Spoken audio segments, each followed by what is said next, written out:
Bab 548 Bunuh dan Maim, Polisi Baik dan Polisi Jahat.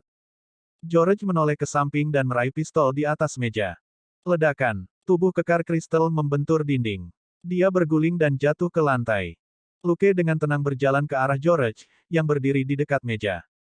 George dengan cepat mengokang pistol dan membidik Luke. Jangan bergerak, petugas. Luke, bagaimanapun, tidak berhenti, dan melanjutkan ke arahnya. Sambil menggertakkan giginya, George menurunkan pistolnya sehingga mengarah ke paha Luke, dan menarik pelatuknya. Klik, terdengar bunyi klik ringan, dan wajah George menjadi gelap. Dia menarik pelatuknya lagi. Klik, Luke meraih tangan kiri George, yang memegang revolver, dengan tangan kirinya sendiri dan meninju perut George dengan tangan kanannya. Kaki George meninggalkan lantai karena pukulan itu sebelum dia jatuh kembali. Luke dengan hati-hati mengambil revolver darinya dan meletakkannya kembali di atas meja. Akhirnya, dia mengambil borgol dan memborgol keduanya ke meja. Sepertinya aku memenangkan taruhan ini. Dia melambai ke ruang observasi sebelah. Selina dan Billy dengan cepat muncul untuk membawa Crystal ke ruang interogasi lain di sebelah. Billy akan menginterogasi Crystal, dan Elizabeth akan mengurus George. Elizabeth dan Billy baru saja membaca berkas kasus di ruang observasi dan sangat bersemangat. Keduanya benar-benar mencoba menculik Tony Stark. Ada lebih banyak manfaat yang bisa diperoleh dari kasus ini daripada dari kasus perampokan bank atau apapun. Ketertarikan mereka pada kasus ini meningkat, dan mereka juga sangat rajin menginterogasi para penjahat. Namun, baik Crystal maupun George tidak kooperatif. Mereka sepenuhnya menolak taruhan yang mereka buat dengan Luke sebelumnya dan menolak untuk membuka mulut. Di samping, Luke tersenyum dan mematikan kamera sekali lagi. Dia kemudian memberi isyarat kepada Elizabeth untuk menghentikan interogasi. Kemudian, dia dengan hati-hati mengeluarkan peluru latihan dari M686 dan mengisi ulang dengan peluru baru. Melihat ekspresi bingung George dan Elizabeth, dia berkata kepada Elizabeth sambil tersenyum, "Jangan khawatir. Jika dia berani menarik kembali kata-katanya, aku akan menghancurkan lututnya dan melumpuhkannya seumur hidup." Kedua mata Elizabeth dan George muncul. Luke mengangkat bahu dan melambaikan revolver yang dipegangnya. Bagaimanapun, sidik jari pada senjata ini adalah bukti yang cukup bahwa dia mencoba merebutnya. Ini tidak seperti aku akan membunuhnya, melumpuhkannya paling banyak berarti hanya beberapa bulan penyelidikan oleh Divisi Urusan Dalam Negeri. Elizabeth menjadi pucat. Apakah kamu serius? Memang tidak ada yang salah dengan langkah ini. Sidik jari George ada di pistol itu, dan selama dia tidak mati, Departemen Kepolisian hanya akan melakukan penyelidikan dengan penyelidikan apapun yang mereka lakukan. George adalah pelanggar kebiasaan yang baru saja mencoba menculik Tony Stark. Tidak ada yang akan berada di sisinya. Oke, luangkan waktumu dan pikirkanlah, kata Luke sambil membuka pintu. Jika kamu masih tidak mau mengaku setelah aku kembali, kita akan melihat apakah Crystal bersedia dibunuh olehmu. George tercengang. Mengapa saya harus membunuh Crystal? Tunggu. Baik dia maupun Elizabeth memandang M686 di atas meja. Jika Crystal dibunuh oleh pistol yang memiliki sidik jari George di atasnya, dapat dikatakan bahwa George telah membunuh Crystal untuk tutup mulut. Elizabeth tidak terlalu terkejut kali ini, sementara Luke banyak bicara, dia belum melakukan apa-apa. Caranya berbicara omong kosong tanpa perubahan ekspresinya, dia sudah mengalaminya sendiri. Menekan tersangka adalah metode yang sering digunakan di divisi kejahatan besar. Menggunakan trik tertentu untuk membuat penjahat licik membuka mulut mengikuti prinsip yang sama.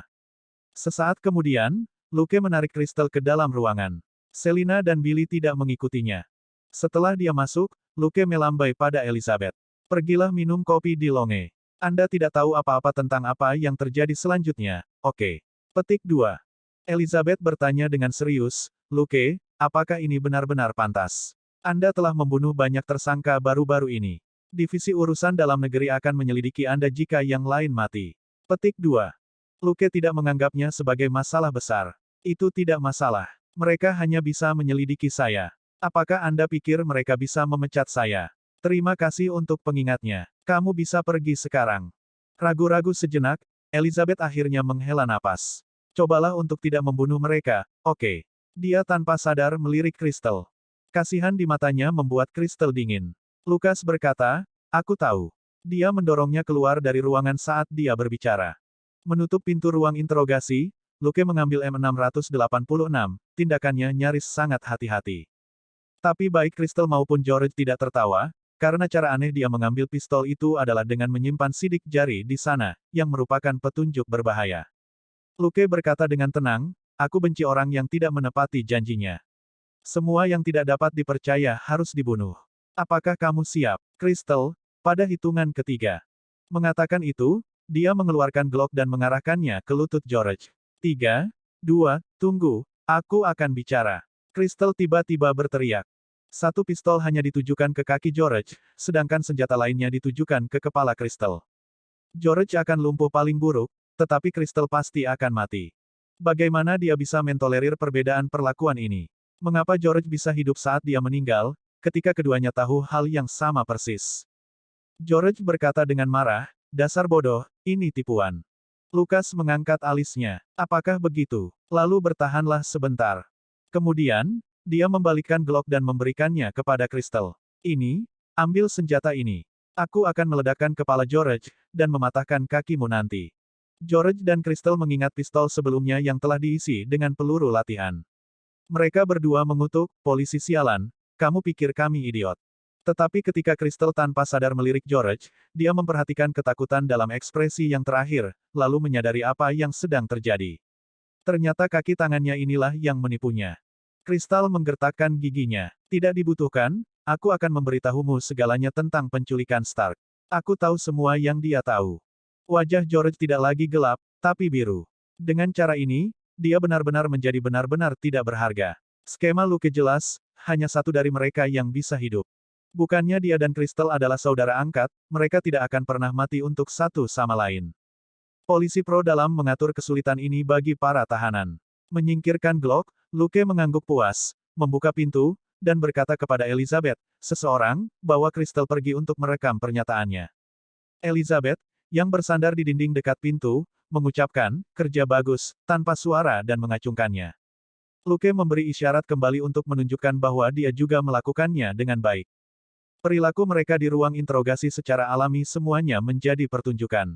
Tanpa komunikasi sebelumnya, mereka telah melakukan buku teks polisi yang baik, polisi yang buruk. Sebagai siswa yang dipersiapkan oleh Luke, Elizabeth akrab dengan kepribadian dan metodologinya. Dia tahu bahwa dia telah menggertak ketika dia mengatakan bahwa dia akan membunuh dan melumpuhkan para tersangka. Bab 549 tetap setia pada hatimu, dan intervensi Flag. Luke belum pernah melakukan hal seperti itu dalam kariernya. Dia telah membunuh banyak penjahat dan tersangka, tetapi hanya yang bersenjata di TKP, dia sangat bersih dalam pekerjaannya yang biasa.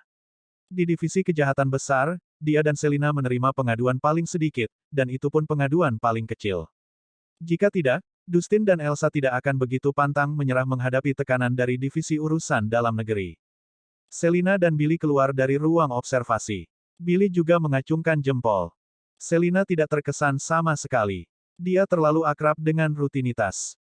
Ketika Luke baru saja memisahkan mereka, dia sudah tahu bahwa dia akan membunuh dua burung dengan satu batu dengan merekam pernyataan dan mengajar murid-muridnya pada saat yang sama. Saat mereka mengantar Crystal barusan, Selina menjelaskan bagaimana Luke dan Elizabeth bekerja sama satu sama lain kepada Billy di ruang observasi. Misalnya, ketika Luke mengambil pistol, dia memberi Elizabeth petunjuk yang halus.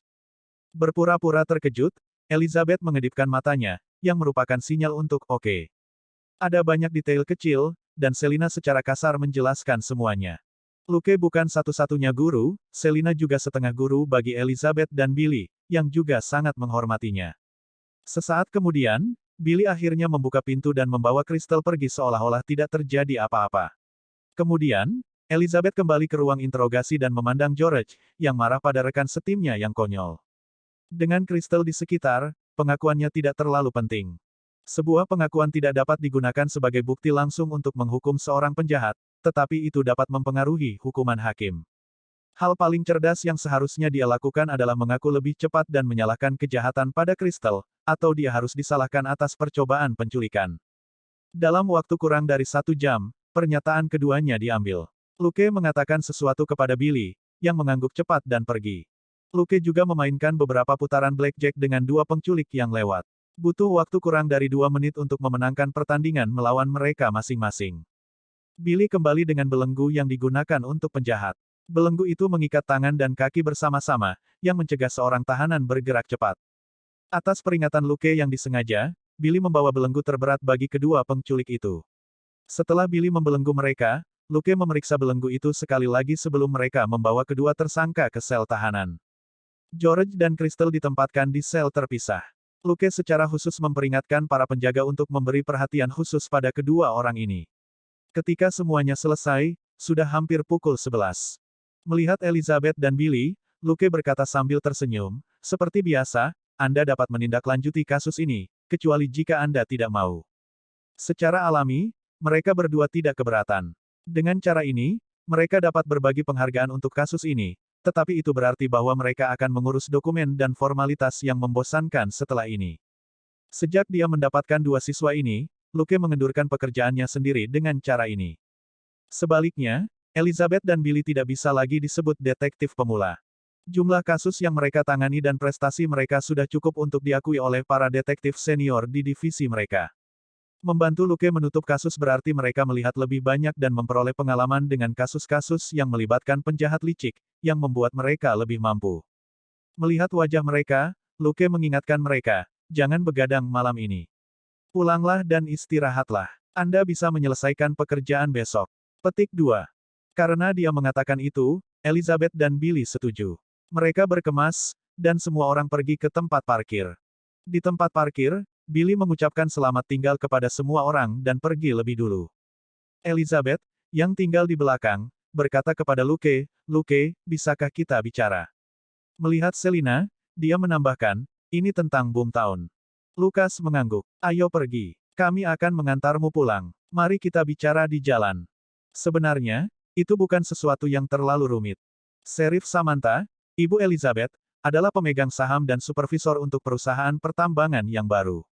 Dia tidak lupa memberitahu putrinya kabar baik.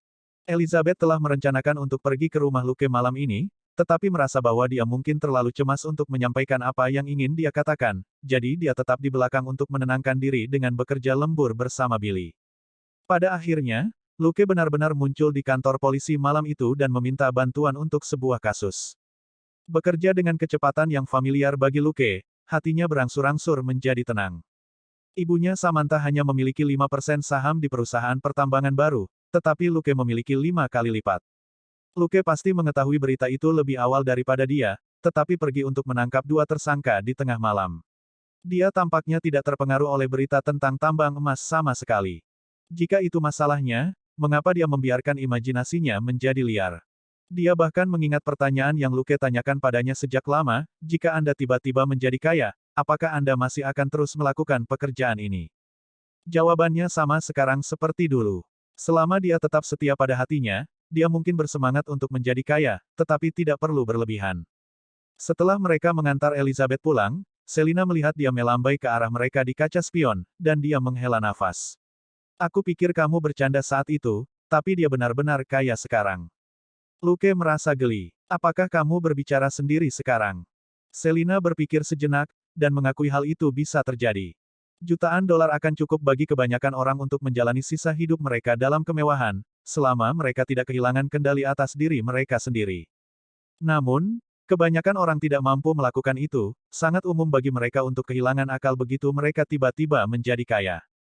Luke akan menjadi multi-jutawan pada usia 18 tahun, tetapi dia masih mempertahankan gaya hidup yang kurang lebih sama seperti sebelumnya, yang secara halus memengaruhi Selina. Selina sekarang tidak terlalu peduli dengan uang. Paling-paling, itu bisa memberi orang tuanya kehidupan yang lebih mudah dan memungkinkan saudara-saudaranya menerima pendidikan yang baik. Sedangkan untuk dirinya sendiri, dia melihat dolar yang duduk dengan patuh di kursi belakang, sebaliknya, anjingnya adalah pintu menuju dunia yang sama sekali baru. Dia terdiam, sementara Luke melirik notifikasi sistem. Dia tidak mendapatkan banyak pengalaman dan pujian karena menangkap kedua penculik itu. Perampokan bank dan penculikan bersama-sama hanya bernilai 500 poin, yang berarti bahwa kedua pria itu tidak benar-benar merencanakan sesuatu yang besar. Yang lebih penting adalah dua pemberitahuan lainnya. Sistem, Anda telah mengalahkan Crystal Fins dan menerima daftar kemampuannya. Kemampuan Crystal Fins, Basic Combat, Basic Firearms, Elementary Roping, prasyarat, 20 Strength, 20 Dexterity, 20 Mental Strength dan 1000 kredit poin Elementary Special Rope Making, 1000 kredit poin. Sistem, Anda telah mengalahkan George Hak dan menerima daftar kemampuannya. Kemampuan George Hak, pertarungan dasar, senjata api dasar, lemparan bumerang dasar prasyarat, 20 kekuatan, 20 ketangkasan, 20 kekuatan mental dan 1000 poin kredit pembuatan bumerang dasar, 1000 poin kredit. Kedua orang ini memiliki kemampuan yang menarik, pikir Luke dalam hati. Keesokan paginya, Luke dan Selina bertemu dengan seorang kenalan lama di tempat parkir di departemen kepolisian. Luke mengangkat alis dan memanggil salam terlebih dahulu. Agen Fleck, kedua pria itu, berada di bawah wilayahmu. Bab 550 hadiah Anda adalah tugas baru. Fleck dan 4 anak buahnya mengawal George dan Crystal ke dalam van tahanan khusus. Ketika dia mendengar suara Luke, dia menoleh sambil tersenyum. Terima kasih telah menangkap mereka, Detektif Luke. Lukas mengangkat bahu. Ini pekerjaan saya. Baiklah, aku akan meninggalkanmu untuk itu. Petik 2. Namun, Fleck menghentikannya. Detektif Luke, tunggu sebentar. Luke berhenti dan berbalik untuk menatapnya, menunggu untuk mendengar apa yang dia katakan. Merenung sejenak, Fleck kemudian berkata, ketika Anda bertemu dengan orang-orang seperti George dan Crystal lagi di masa depan, Anda dapat menghubungi saya secara langsung, oke? Lukas tertawa. Oke. Melihat senyumnya, Fleck mau tidak mau bertanya, mereka mengaku ditangkap oleh seorang pria bernama Wade. Apa kau sangat mengenalnya? Luke menggelengkan kepalanya menyangkal. Saya tidak begitu mengenalnya, tetapi Uang mengenalnya. Fleck bingung. Uang. Luke berkata, tagihan, uang tunai, dan uang, satu-satunya hal yang dia tahu adalah ini. Fleck terdiam sesaat, sebelum dia tidak bisa menahan tawa dan mengangguk. Baik, memang begitu. Terima kasih atas waktu Anda. Selamat tinggal. Setelah dia melihat Luke dan Selina pergi, Fleck masuk ke SUV lain, dan orangnya yang mengemudikan mobil mau tidak mau bertanya, Kapten, pemuda ini benar-benar baik. Mengapa kita tidak memburunya? Fleck menghela napas. Kau pikir aku tidak mau? Tapi itu terlalu merepotkan. Saat mereka mengikuti van tahanan, bawahannya bertanya dengan aneh, tidak mungkin. Apakah sesulit itu bagi kita untuk memburu seseorang dari departemen kepolisian, selama dia tidak menolak? Fleck berkata, dia detektif paling cakap di West Side, jika tidak di seluruh La. Tak seorang pun di West Side ingin membiarkan dia pergi. Juga, dia sangat kaya. Saya menyelidiki dia sebelumnya, dan dia memiliki jutaan dolar dalam aset yang sah. Terakhir, Pepper Potts dari Stark Industries yang memindahkan dia dan rekannya ke LAPD. Kau tahu siapa dia, kan? Bawahannya terkejut. Sekretaris pribadi Tony Stark. Luke adalah anak buah Stark. Fleck mengangguk dengan senyum pahit. Sekarang Anda tahu mengapa saya tidak memindahkannya. Faktanya, bukan hanya kita, organisasi lain ingin menariknya, termasuk FBI dan CIA, dan bahkan divisi Wells, tetapi tidak mudah untuk menangkap seseorang dari Stark. Bawahannya terdiam. Stark Industries mungkin bukan yang terkaya di Amerika, tetapi memiliki hubungan yang sangat dekat dengan pemerintah, militer, dan Departemen Pertahanan. Tidak ada yang mau membuat Stark kesal karena detektif kecil, ketika dia marah, dia tidak akan menunjukkan rasa hormat kepada siapapun. Itu adalah prestasi sejati jika seseorang bisa membuat Stark menunjuk mereka dan menyebut mereka bodoh. Sebagian besar waktu, dia hanya akan memberi orang pandangan menghina dan merendahkan, seolah-olah mereka kekurangan mental, dan sangat mudah baginya untuk membuat seseorang merasa sangat tidak berdaya karena kurangnya IQ. Bagaimanapun, Stark adalah seorang super jenius yang juga sangat kaya. Di tempat lain, Luke pergi mencari Elsa setelah dia tiba di divisi kejahatan besar. Bos, apakah Anda tahu tentang 2 tersangka yang berusaha menculik Stark dibawa pergi? Elsa mengangguk. Saya bersedia. Mereka sudah memberitahuku. Lukas tertawa. Haruskah kita bersiap untuk kemarahan Tony Stark? Elsa tertawa dan berkata, FBI berkomunikasi dengan Stark Industries terlebih dahulu sebelum mereka membawa pergi para tersangka. Oke. Lukas mengangkat bahu. Tidak apa-apa, kalau begitu. Saya akan segera berangkat. Elsa berkata, tunggu sebentar. Setelah Luke berhenti, dia berkata, Bos mengatakan bahwa kamu melakukan pekerjaan dengan baik dalam kasus ini, jadi kamu telah diberi tugas baru. Luke menunggu dalam diam. Elsa tidak bertele-tele. Kamu tahu bahwa Stark Expo akan segera dimulai, kan? Lukas mengangguk. Iya, upacara pembukaannya 2 hari lagi. Elsa berkata, jadi, kamu dan Selina akan menjadi petugas keamanan berpakaian preman di pameran untuk saat ini. Luke memasang wajah panjang. Apakah ini hukuman? Dia pernah menjalani tugas serupa di Houston. Itu karena Brok kecil itu sengaja memberinya waktu yang sulit, dan Stark juga terlibat saat itu. Penugasan seperti itu menuntut tetapi tidak menguntungkan. Dia akan bertanggung jawab jika ada yang tidak beres, tetapi tidak akan diberi imbalan karena melakukan pekerjaan dengan baik. Lebih penting lagi, misi ini mengharuskannya menghabiskan sebagian besar waktunya di pameran. Dia tidak bisa melakukan kesalahan, dan dia tidak akan mendapatkan banyak pengalaman dan pujian. Elsa berkata, kamu pikir aku menginginkan ini? Bos juga tidak menginginkannya, tetapi apa yang bisa kita lakukan ketika itu adalah perintah Direktur Brett. Petik 2. Lukas menutupi dahinya. Mengapa bos besar kita peduli dengan sikap remeh seperti itu? Elsa berkata, dia tidak akan peduli, kecuali bahwa FBI memiliki beberapa dokumen dengan mereka ketika mereka membawa George dan Crystal pergi. Luke berpikir sejenak dan menyadari apa yang sedang terjadi. Brett membuat pengaturan seperti itu karena setiap kali Expo diadakan, polisi dan keamanan Stark Industries sendiri selalu bentrok. Yang benar adalah bahwa sementara beberapa kecelakaan terjadi selama Stark Expo, ada terlalu banyak pertengkaran dan masalah kerjasama antara kedua belah pihak. Direktur Brett mungkin ingat bahwa dua detektif tertentu cukup dekat dengan Stark, dan segera mengirim mereka untuk menangani masalah ini. Tidak ada yang bisa Luke katakan tentang tugas ini. Sepertinya dia tidak bisa pergi ke kantor Direktur Brett dan mengatakan kepadanya, saya tidak terlalu dekat dengan Stark. Dia dan Selina hanya bisa menerima tugas baru ini. Mereka langsung menuju Expo untuk mengecek lingkungan. Pameran biasanya diadakan antara bulan Maret dan Juni setiap 3-5 tahun dengan tujuan untuk memamerkan barang dagangan baru bagi klien untuk dibeli dan membunuh lebih banyak orang. Stark Industries terutama berurusan dengan senjata militer, dan produk utama mereka adalah senjata pemusnah massal seperti rudal. Meskipun tidak ada banyak senjata atau senjata berat biasa, ada satu senjata inovatif yang sesekali dapat menarik banyak penggemar senjata. Hal ini pula yang menjadi penyebab memburuknya ketertiban dan keamanan di La akhir-akhir ini. Setiap Expo digelar, LAPD akan memindahkan petugas kepolisian dari distrik lain untuk membantu distrik timur menjaga keamanan. Orang-orang yang benar-benar membeli rudal tidak punya waktu atau kesempatan untuk turun ke jalan dan membuat kekacauan. Itu adalah fanatik senjata, di sisi lain, dari semua perdagangan dan latar belakang, yang merupakan alasan utama memburuknya keselamatan publik di La. George dan Crystal, misalnya, telah berada di sini untuk menghadiri pameran, tetapi karena klien anonim, George telah menghubungi dan membujuk Crystal untuk bekerja dengannya untuk menculik Stark. Yang lebih aneh lagi adalah mereka tidak akan menculik Stark untuk tebusan atau untuk membunuhnya. Mereka hanya akan menguncinya selama 10 hari dan kemudian membebaskannya setelah pameran selesai. Luke sama sekali tidak terkejut dengan penculikan yang aneh ini. Dalam banyak kasus, ketika tulang punggung sebuah perusahaan besar menghilang atau melewatkan beberapa peristiwa penting, para pesaingnya mungkin diuntungkan.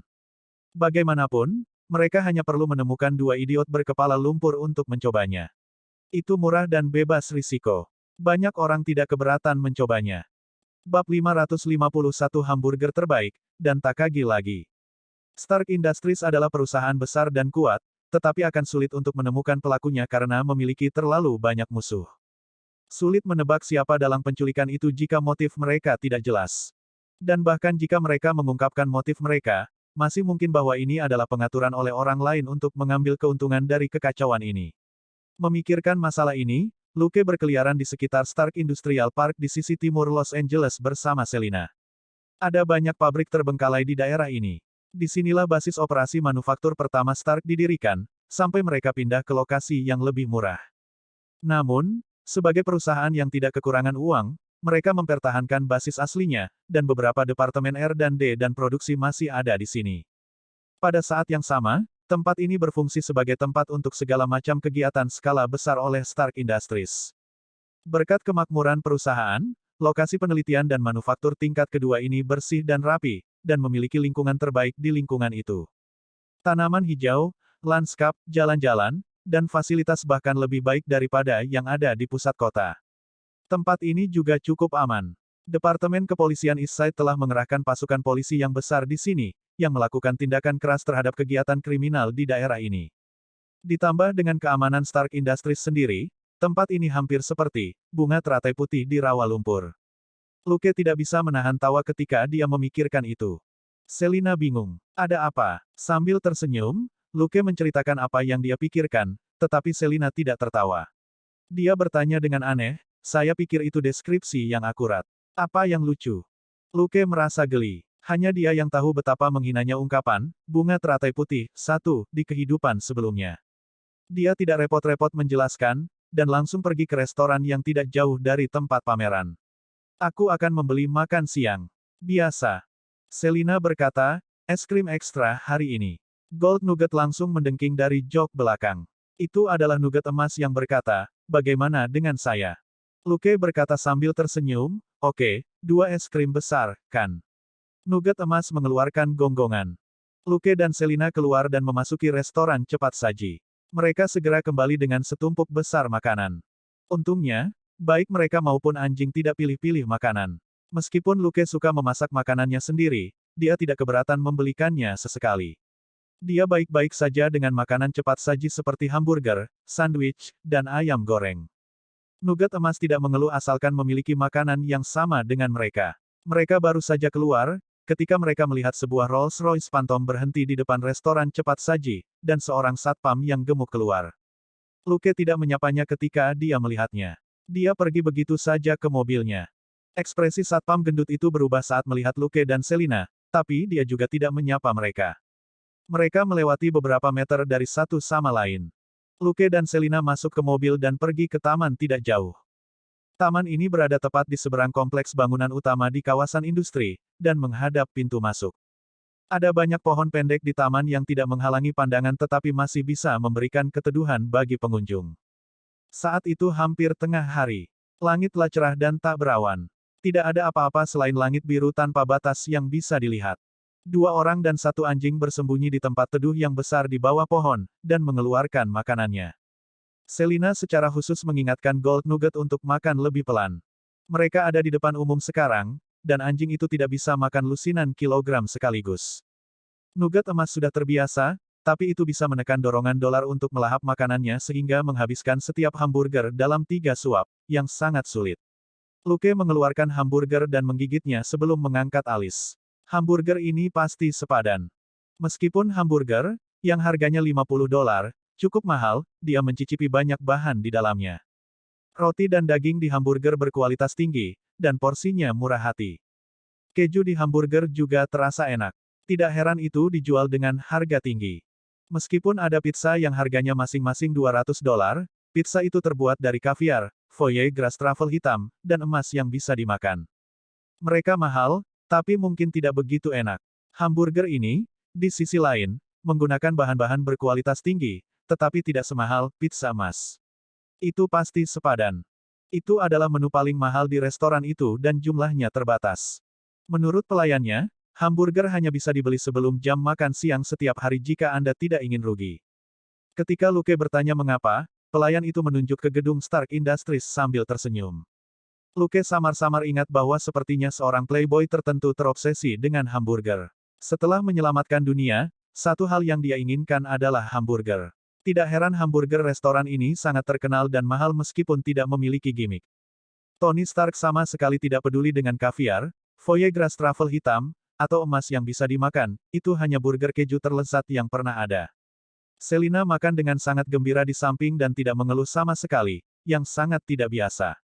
Biasanya, dia akan mengeluh bahwa kebanyakan makanan cepat saji adalah babi swill, bahkan termasuk yang dia buat sendiri. Dia juga menginfeksi Gold Nugget dengan gagasan ini, tetapi anjing itu juga menikmati makanan hari ini.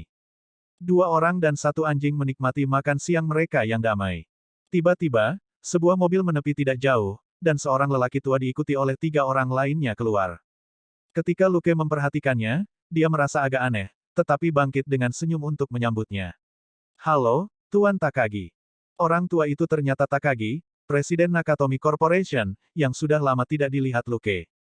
Luke dengan sukarela mengulurkan tangannya, karena dia tidak bisa menerima sujud khusyuk lelaki tua itu.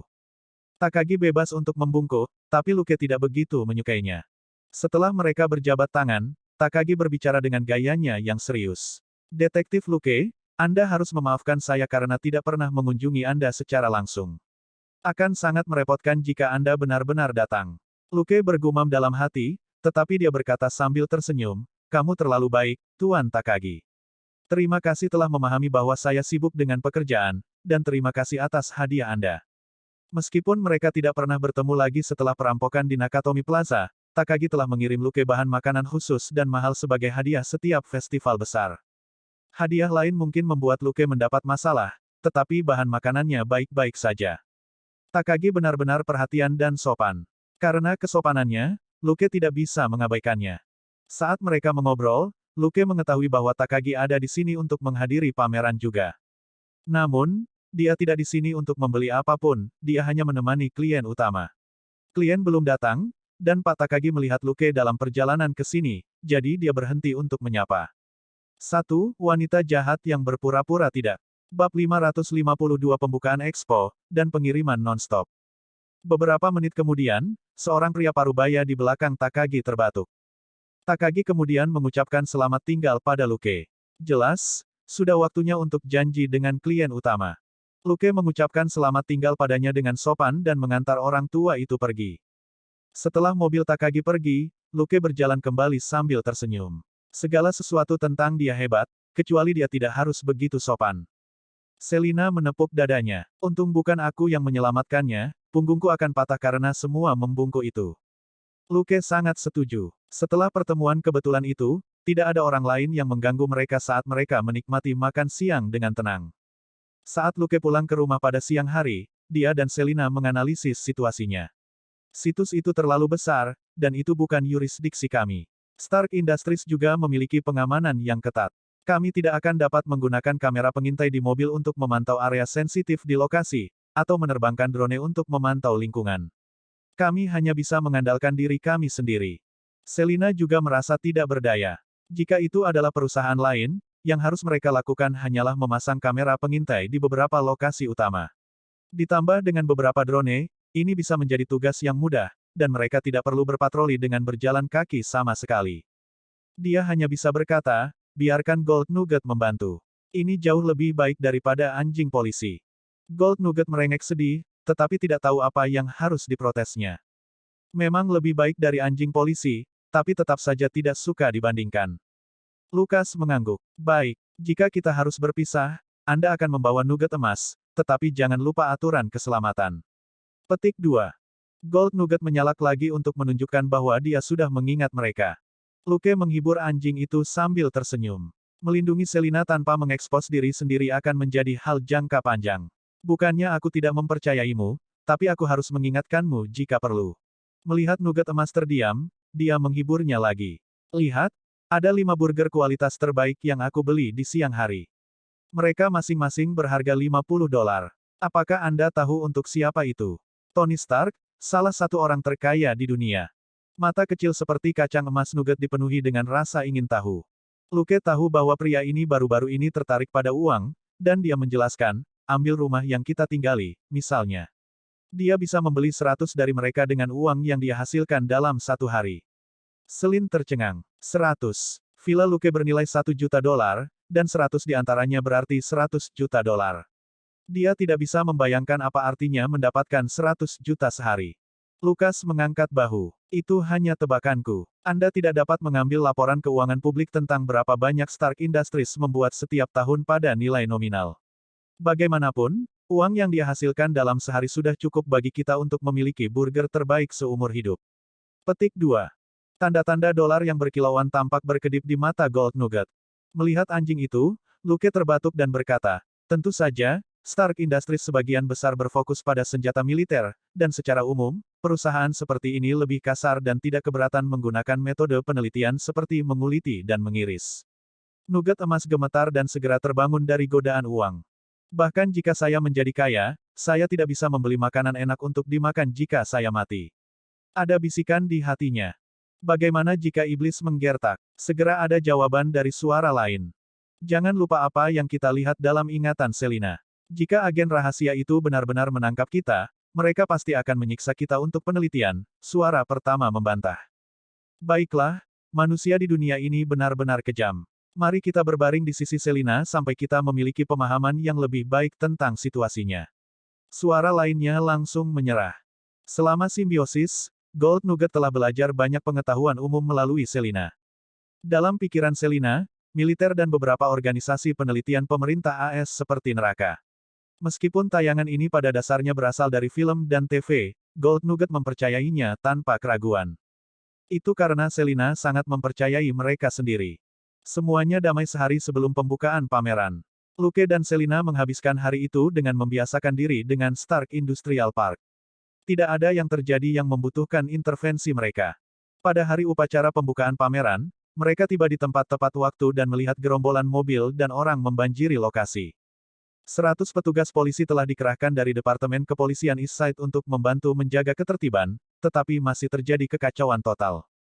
Itu bukan masalah Stark Industries, tapi para penggemar senjata yang mengunjungi kawasan industri terlalu kacau. Ada yang sendirian, ada juga yang berkelompok. Mereka benar-benar tidak terorganisir, tidak disiplin, dan tanpa tujuan. Sesampainya di kawasan industri, mereka berfoto, bercanda, cekcok, tawuran, dan mengamuk. Pengacau adalah minoritas, tetapi dengan lebih dari 10.000 pengunjung ke taman, sekitar 100 petugas polisi Eastside kebanjiran. Pada saat itu, bala bantuan dari Departemen Kepolisian lainnya tiba.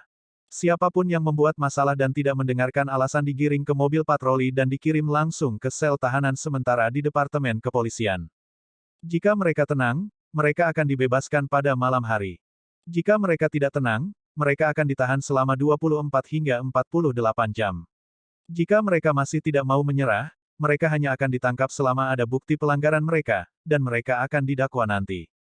Dulu, jika itu terjadi, mereka akan melewatkan seluruh minggu pameran. Berkat tindakan berat ini, sementara pameran sedikit kacau, itu masih dalam jangkauan yang dapat dikelola. Di pagi hari, Luke dan Selina melemparkan selusin orang yang terlalu gelisah ke dalam mobil patroli dan mengirim mereka ke Departemen Kepolisian.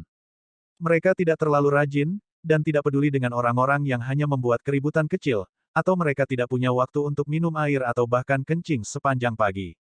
Pukul 11:30, Luke akhirnya duduk di alun-alun untuk makan burger kelas atas yang telah dibeli Selina sebelumnya. Untung dia menyuruh Selina membeli burger dan makanan lain pada pukul 10, dan memasukkannya ke dalam kotak berinsulasi. Menurut Selina, restoran cepat saji itu sudah penuh sesampainya di sana, burger biasa terjual habis saat mereka siap. Burger kelas atas dibuat oleh koki terpisah, jadi Selina bisa kembali dengan burger dalam 10 menit. Saat mereka mengobrol, mereka mengamati kerumunan di sekitar mereka. Alun-alun yang telah kosong beberapa hari yang lalu sekarang benar-benar penuh dengan orang-orang yang berbaring atau duduk di mana-mana. Itu tampak seperti kamp pengungsi. Luke dan Selina mencari waktu yang lama sebelum akhirnya menemukan tempat berteduh. Mereka membentangkan selimut di tanah dan duduk. Banyak dari pengunjung juga duduk langsung di bawah sinar matahari untuk beristirahat dan makan. Luke diingatkan akan kunjungannya ke tempat-tempat indah yang populer selama liburan di Tiongkok di kehidupan sebelumnya. Tiba-tiba, dia melihat sebuah bus tiba di gedung utama di kawasan industri, dan sekelompok orang yang berpakaian jas turun. Luke memperhatikan nama perusahaan di bus, Wayland Corporation. Dia tahu bahwa itu adalah perusahaan yang bergerak di bidang telekomunikasi dan robotika, dan memiliki kemitraan yang erat dengan Stark Industries.